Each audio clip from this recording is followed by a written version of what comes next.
You don't know how glad I am to see you. You must have said something to get under Akande's skin. She's gone, and I don't think she's coming back. And you lunatic, you broke into the board's own fortress just to rescue one doddering old man. You are absolutely out of your mind, and I can't begin to thank you enough. I'm all right, thanks to you. Akande wanted my cooperation. I'm quite sure she would have beaten it out of me if you hadn't arrived. You've broken the board's stranglehold on this colony, and you saved my life. But there's still so much we have yet to accomplish. You and I are going to have to work harder than ever to save Halcyon. I'm afraid the situation is far worse than any of us ever anticipated. I would like nothing more than to celebrate this victory, but we have a serious problem on our hands. Earth has gone dark. We haven't received a single message in 3 years. There's been no communication, no signals, nothing. 2 years ago, the Earth's Directorate's frigate disappeared on their way back to Earth. We don't know what they discovered when they arrived, or if they arrived at all. They haven't exactly been hands-on around here anyway. So there's one less rubber stamp to worry about. Earth is humanity's home planet, Miss Fenhill. The psychological effects of losing our original home will be devastating. You mean we're all alone out here? Really alone? I'm afraid so, Miss Holcomb. Halcyon is the only home we have left. Returning to Earth is no longer an option. We're in serious trouble, my friend. Do you know what this means for Halcyon? We can't rely on Earth for support anymore. We've been cut loose. We're entirely on our own. Yes, we do. You've done a marvelous thing. You've succeeded where anyone else would have failed, including me. We must begin the revival process immediately, starting with the Hope's brightest minds, and then we're going to fix this damn colony, one problem at a time. We're going to need a leader, and I can't imagine a better person for the job than you. What do you say, old friend? Will you help us? When I revived you, I thought you were going to help me save this colony. I was wrong. I had our roles reversed, you see. You're the one who's going to save us all. I'm just the one who set you on your path. You're the best thing to ever happen to Halcyon. If you want to take it upon yourself to lead this colony, you have my support. We're not a colony any longer, are we? Our last connection to Earth has been severed, and so we have been set free. Our future is uncertain, and no one knows what tomorrow holds. Exciting, isn't it?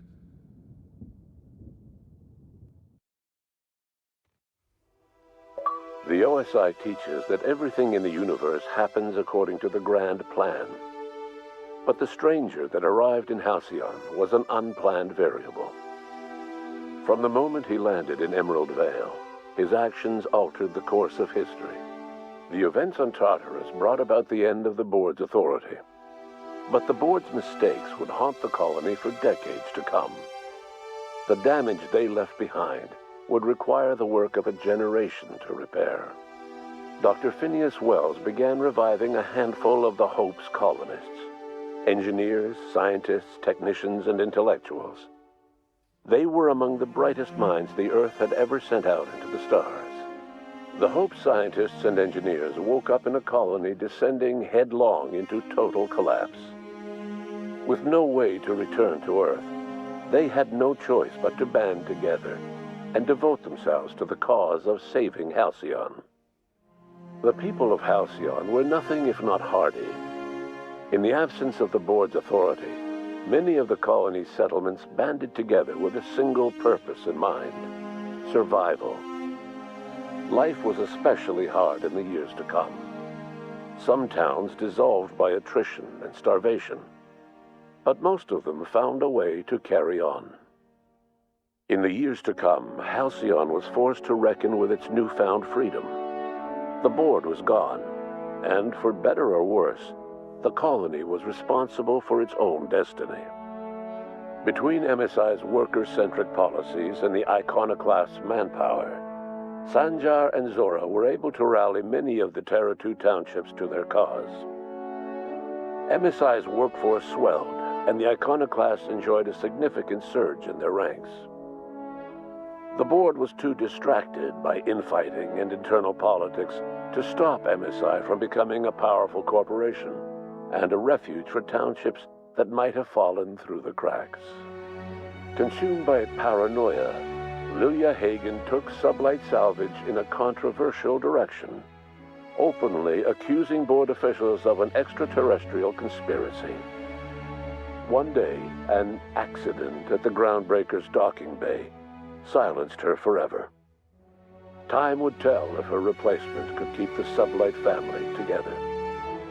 Adelaide McDevitt replaced Reed Thompson as the leader of Edgewater. She and her followers transformed Edgewater in their image. Anyone loyal to Reed was pressured into leaving town, and those who stayed behind adapted to her way of life. Adelaide transformed the old cannery into a new garden. The nearby Edgewater Cemetery provided a convenient source of fertilizer. As for Reed Thompson, it was said that he lasted exactly 2 days outside the walls of Edgewater. Years later, a marauder was found in possession of his hat. Under the leadership of Junlei Tennyson, the Groundbreaker held firm against corporate influence. The ship's mechanical stability gave Junlei the time to educate a promising generation of engineers schooled in her family's traditions. The future of the Groundbreaker looks promising. The rediscovery of the Hope and the abandonment of the lifetime employment program forced Byzantium to come to terms with some uncomfortable realities about the state of Halcyon. While Byzantines were reluctant to surrender the luxuries they'd grown accustomed to, the board's diminished authority gave them little choice in the matter. Nearly everyone had to learn to make do with less. Some even had to get jobs. It was a dark time indeed. Your influence shifted Ellie's perspective. She finally admitted, albeit grudgingly, that she just might need other people. Sometimes. With a steady income from the life insurance payouts, she was finally able to afford a ship of her own. She hired a small crew and flew supply missions to communities on the fringe. Some of them were even legal. Life in Halcyon was sobering for Felix Millstone. The grand revolution he dreamed of never came. There was no great awakening for the colony, no celebrations in the streets. There was only the hard, desperate work of trying to repair a broken colony. Felix never had a head for numbers, but if there was labor to be done, he was there to help. Eventually, Felix realized that the work of a revolution was done with 2 hands. As much as he enjoyed his adventures aboard the Unreliable, the vicar, known as Max, eventually decided that it was time to move on, to live out the life he had sought so long to create. He knew there were many in the colony who carried burdens much worse than the ones he had struggled with, and he devoted himself to easing their suffering wherever he could. He only ever took up arms again to defend the defenseless. Unshackled from a lifetime of striving and fighting the universe and himself, Vicar Maximilian de Soto was finally at peace. Once the matter with the Hope colonists was resolved, Junlei bashfully asked Parvati if she'd like to join her permanently on the Groundbreaker, and Parvati enthusiastically, if somewhat awkwardly, agreed. The stories of her adventures spread across the colony, and Parvati soon found herself the center of attention. Having served as the engineer of a renowned spacecraft, tramp freighters and wildcat miners sought her out by name, and in no time, she was a fixture in the Groundbreaker's mechanical ecosystem. She and Junlei were never far apart. Nyoka returned to Monarch to take another crack at making a permanent life for herself. She formed the Charon Group, a mercenary outfit of ragtag survivalists and wilderness experts. Anyone in need of a guide, or just looking to throw back a beer and swap stories, could find her camping on the trail or clearing an infestation. The SAM unit that accompanied you spread awareness of the product line's superior sanitation and maintenance capabilities across what was left of the colony. This led to a boost in SAM unit sales. Did you know that SAM units are the longest-lasting, toughest-acting cleaning solution in Halcyon? Minister Clark was released from house arrest, and his contact with you gave him a sense of renewed purpose and vigor. Once it became clear that no help would be coming from Earth, he threw his considerable efforts and talents into helping Halcyon manage the crisis before it. It was widely suspected that Sophia Akande was the true power behind Chairman Rockwell. However, after the riots on Tartarus, she was never again seen in the colony. Various theories circulated as to her fate. Some believed she boarded an interstellar ship capable of journeying to a distant colony. Others believed she died trying to escape Tartarus. Some few suggest she fled to Monarch, where she continued to live among a small band of loyalists. There is another theory, which suggests that Sophia's encounter with you changed her, and she deliberately retreated from public view, but continued supporting the colony in secret. When Dr. Wells began reviving the Hope's colonists, he found himself with a sudden windfall of additional supplies and resources, courtesy of an anonymous donor. If Wells knew who his supplier was, he never told a soul. As for Dr. Phineas Wells, he spent his remaining years in his orbital lab. He eventually came to terms with his own past and was able to forgive the mistakes of his younger self by devoting his remaining years to serving the colony. Dr. Wells was able to revive many more scientists and engineers than he first expected, thanks to the additional batch of chemicals you stole from the ministry. Wells never forgot about the human lives that were lost in acquiring these chemicals.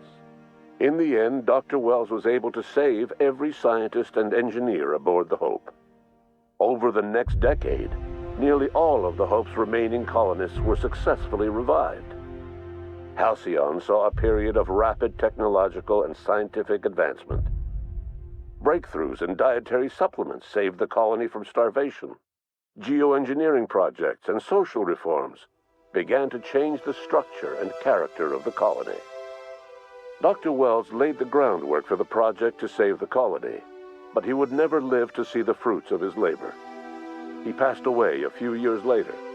His work was carried on by the scientists and engineers he revived. Today, Halcyon has stabilized. The people of the colony work hard to adapt to their new circumstances. Nearby colonies send aid and supplies.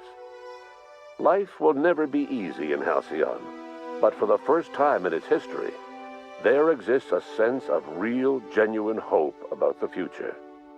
And what about you, the unplanned variable in the history of Halcyon?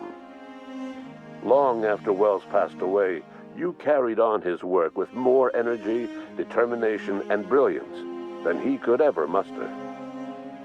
The years that followed were hard, but Halcyon survived by the efforts of the Hope's most promising colonists, the greatest of which was you.